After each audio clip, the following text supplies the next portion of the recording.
कैसे बचा करो मत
देखा कुमार का पिताजी हमारे छोड़ कैसे बचा कुमार हमारे छोड़ दो पिताजी छोड़ दो देखो बड़ा यजमान मुहूर्त का समय निकल जाता है। कमला हाँ चाचा जी बोला ओकरा के गेट बोलावा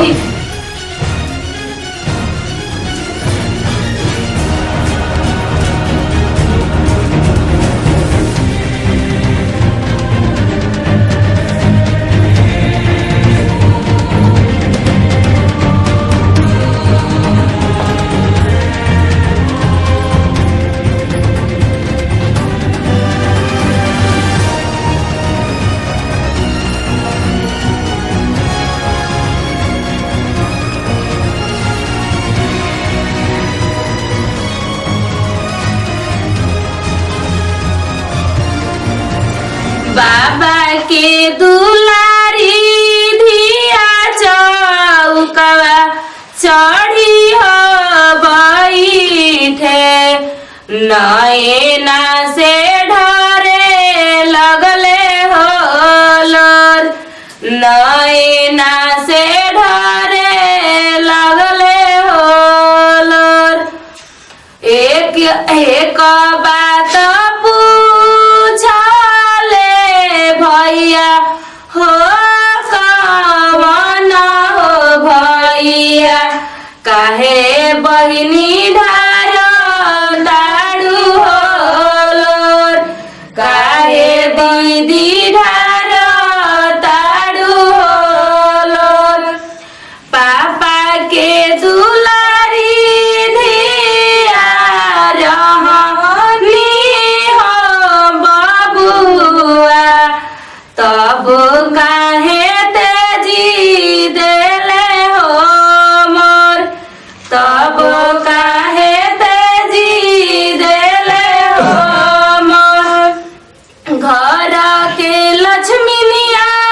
होली हम रह बहिनिया तब पापा तेजी देले हो मोर तब पापा तेजी देले हो मोर घर के लक्ष्मीनिया बहिनिया होली हो छोटा की तब चाचा तेजी देले हो मोर तब चाचा तेजी देले हो मोर आमा हुइया ऐसन बाबा पोसले रहो पतैया ऐसन उधिया रेला हो पतैया ऐसन उधिया रेला हो हैया से अधिका बाबा दुलरवा दैला हो करवा